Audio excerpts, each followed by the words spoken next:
9 ஆண்டுகளா நிராகரிக்கப்பட்டிருந்தீங்க. யாரு? அதிமுக உங்களை ஓபிஎஸ் அவர்களையும் உங்களையும் எப்படி இருந்துச்சு அந்த தருணம்? இப்ப எப்படி இருக்கு? அதெல்லாம் முடிஞ்சு போன கதை. புதுசா ஆரம்பிச்சிருங்க. புதுசா திமுக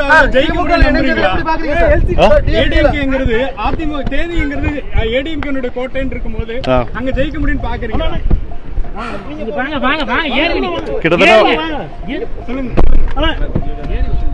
கோட்டையெல்லாம் வந்து நாங்க இருக்கிற வரைக்கும் தான் இருக்கு.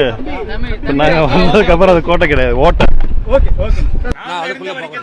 தேனி மாவட்டத்துல வந்து அதிமுகவோட கோட்டை இப்போது ஓட்டைன்னு சொல்றாரு ரவீந்திரநாத். அந்த ஓட்டை இவர் துணை முதலமைச்சராக இருந்தார். யாரு? தேனி மாவட்டத்தில் ஓட்டை ஊந்ததுன்னு சொல்றாரு. அந்த தேனி மாவட்டத்தில் தான் இவர் துணை முதலமைச்சராக இருக்கின்ற போது அந்த இடைத்தேர்தல் வந்தது. ஆண்டிப்பட்டியில் அம்மா நின்று வெற்றி பெற்ற, புரட்சி தலைவர் நின்று வெற்றி பெற்ற ஆண்டிப்பட்டி இவர் குடியிருக்கிற ஊர் பெரியகுளம் தொகுதியில் இடைத்தேர்தலில் தோல்வி அடைந்தது. ஓட்ட உண்டு.